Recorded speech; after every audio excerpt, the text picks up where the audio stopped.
हाय लोगोफोर, नोंथांमोना दासिमबो बे आंनि टेक आर'नाइ स्टुडिअ इउटुब चेनेलखौ साबस्क्राइब खालामाखैब्ला साबस्क्राइब खालामनानै हो आरो खाथियाव थानाय बेल आइकनखौबो थुनानै हो। गोजोननाय थागोन।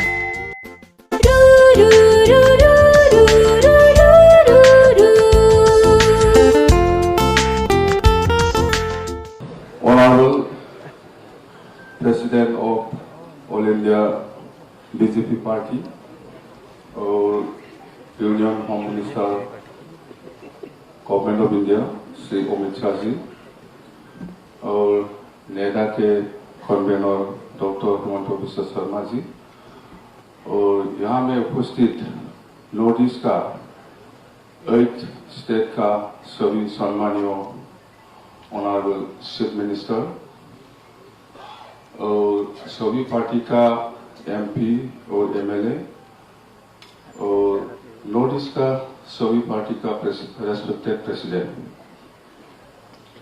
मैं आसाम का हूँ, आसाम का बात बोलेंगे। साल आसाम में इस साल बहुत बड़ा फ्लड हो गया, सबको मालूम है, नॉर्थ ईस्ट में सभी मालूम है। इसलिए मेरा कहना यह है कि आसाम में जितना क्षति हुआ फ्लड से उसको मिटाने के लिए एटलीस्ट 1 लाख करोड़ देने से उसको मिटा पाएंगे। नहीं, स्पेशली आसाम के लिए 1 लाख करोड़ देने से इस साल में जितना बाढ़ पानी से नुकसान हुआ उसको मिटा पाएंगे हम। ये 1 नंबर। 3 मिनट या 3 पॉइंट बात बोलेंगे, वो तो 1 चला गया।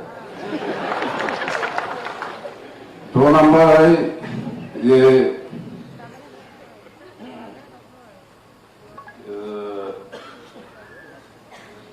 आसाम में या नॉर्थ ईस्ट में बहुत इंसर्जेंसी है, सबको मालूम अल्फा है, एनएसएल है, बहुत है। और यहाँ में हमारा बोडो इलाका में एनडीए भी है।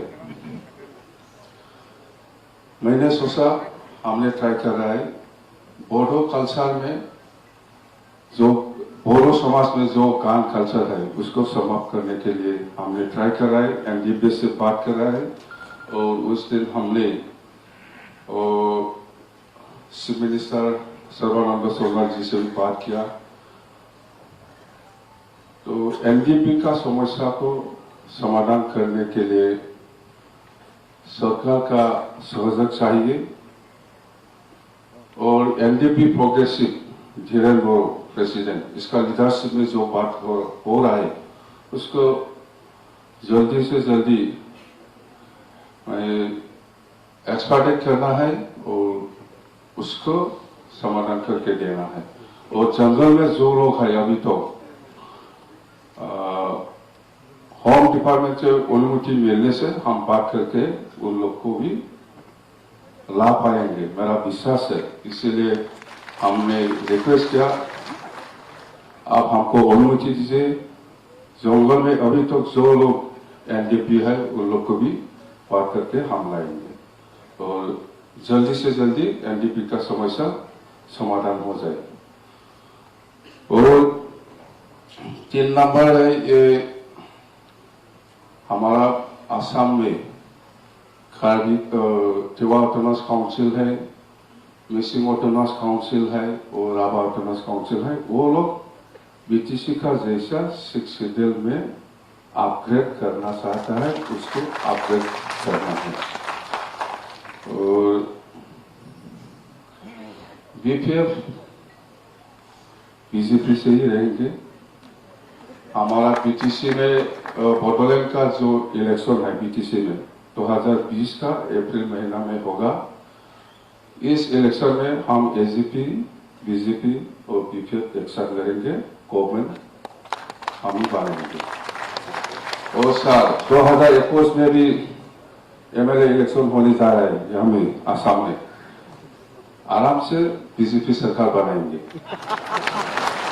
आराम से, चिंता मत कीजिए उसको। और दिल्ली में भी बीजेपी का सरकार, एनडीए सरकार 20 साल तक रहेगी। इसके बाद में क्या होगा मालूम नहीं।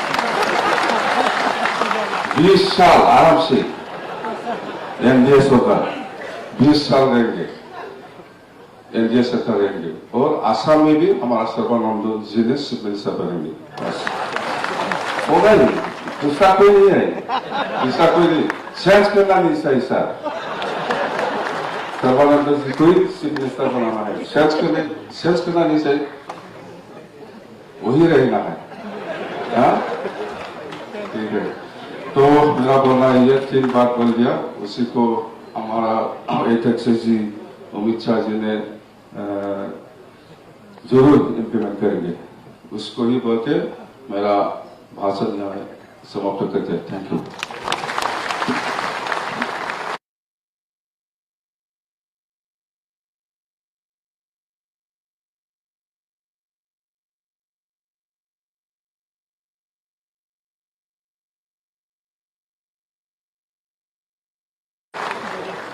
Thank you, sir. May we now humbly invite the Honorable Zonal Minister, Government of India, Dr. Jitendra Singh Ji, to kindly deliver his speech.